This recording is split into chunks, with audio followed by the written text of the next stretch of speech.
বাংলাদেশ কেন্দ্র সরকার মুর্দাবাদ। হবে নাকি এখানে দিদিমণির হঠাৎ মারা গরম হলো কেন? আমি অনেক চিন্তা করে দেখলাম, ও আইনের মধ্যে লেখা আছে 12 বছর কেউ যদি অকাপ দখল করে রাখে, মসজিদ, মাদ্রাসা, কবরস্থান, ঈদগাহ জায়গা, সেটা তার হয়ে যাবে।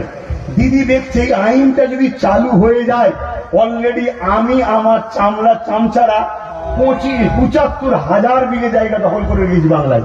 কত রেকর্ড হচ্ছে?